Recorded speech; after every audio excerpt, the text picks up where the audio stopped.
And so it's like, okay, Greg's bringing in these songs. They're really cool. They're not as complicated as I thought. So I'm thinking, wow, I only know how to write punk songs. So now I'm going to write these rock songs. How do you do that? But I realized pretty quickly that it's the same thing, you know? Um, but yeah, I lost my train of thought. So, Well, no, but you said something. Was there at all that spark doing Lidsville, that newness that you talked about? Was there at all that spark that recalled the van, the guy slamming in the van, and Bad Religion, like that earliness was? Did you ever feel that way in there once you started Lidsville in those early days of that band? yeah, I might have. It's different. It was like, hold on a second. Let me Oh find yeah, my. do your thing. Why is the door open? We love dogs. I don't know what. Hold on 1 second. Sorry, hold on. Yeah.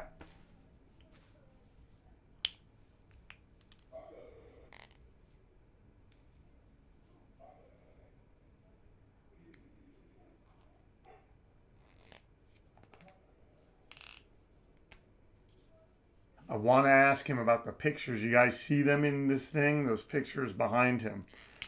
I wanna ask him about that. Sorry.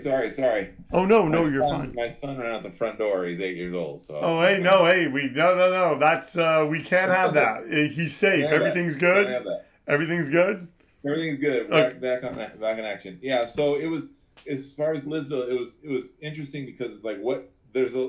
It seemed like there was more possibilities now that it's like, okay, we're creating this music that's very different. It's not so like when the punk scene, you're like, you don't care about becoming successful or making money or turning it into a career. It was just about expressing yourself. Now we're expressing ourselves in the hopes to make records that are a little bit more appealing to more people and potentially make a career out of it. So it's a different mindset. And the music was, uh, it seemed like there was more variety. It didn't have to be all hard and fast. It could be, you could have upbeat songs, you could have ballads, you could have whatever. You could sing about whatever. It wasn't so narrow. So that was exciting to kind of learn that stuff. So then, how out of that? I mean, and this was well after Lidsville because I know that there was J Rod and there was some other bands. Crash Cart. How wait a crash cart? Yeah, count to 10. Yeah, I know. I'm Yeah. familiar. How does how does the Alligators happen? Like, was that just we love Roger, Roger loves us? It's been a long time. This is gonna happen now, kind of thing.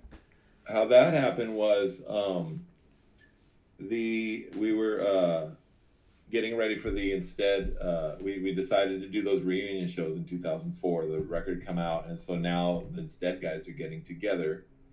And I had conversations with Roger a few years prior to that about talking about doing a side musical project at the time. And he's like, "Sure, yeah, that sounds good." And so now I had an opportunity because now I have guys that I could play with right here, and I had songs that I wrote. So I had said, let me teach you guys a few songs here, and I kind of shared with them what I was planning on doing with it. Sorry. Anyways, so I taught him like 3 songs, and I said we're gonna do this thing, and Roger's gonna sing on it. So like, just help me record the music, and and then I'm gonna have Roger sing on these songs. It's not gonna be INSTED, but it's a hardcore thing. And since we're rehearsing for INSTED, we could be in here, do our INSTED rehearsal at the end of the night. I'll teach you these Alligator songs, and then eventually we'll record them. And Steve was in contact with Paul Miner at the time, and so it was like make a phone call, have him come down here with a laptop, and we'll record these songs. Are you and you guys just released something, right? Correct me if I'm wrong. We did. We actually just made a new album during this whole pandemic lockdown. We were like bored and angry, so we decided, well, why not? Roger couldn't travel anywhere, and he was normally traveling with Agnostic Front. And, I had collected some more songs, and we thought, let's just make another record while we're sitting around doing nothing. And so is that something that Steve goes, he records the drum tracks, you guys get the drum tracks, you then put your bass stuff over, like how does recording with you guys kind of spread out. You and Roger there, Steve here, and then there's another member, right? There's like Right, yeah. So what ended up happening was after the first Alligators record, Bear just stopped talking to Steve and I basically. So that's a whole different story. But gotcha. um, uh, so we thought, well, the Alligators was just a side project anyway, just a collection of recordings, and that was done. We did it, and then here comes the pandemic, and Roger had a friend, Reese, who he'd done music with in the past, who was a big Alligators fan. He's like, "Oh man, I'd love to if you guys ever tour or do live shows, and um, let me know if you need a guitar player. I'd love to do it." And so I was like, "Okay, cool. Yeah, we don't talk to Bear anymore." So, um,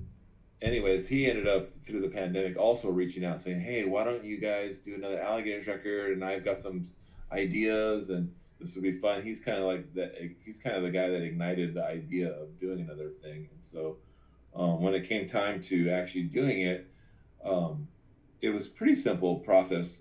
That's how we did all the Alligator stuff. Was I'd write the songs, and I didn't want the other guys in the band to have too much time with those songs, so they can't overthink it and overplay it. I just wanted it to be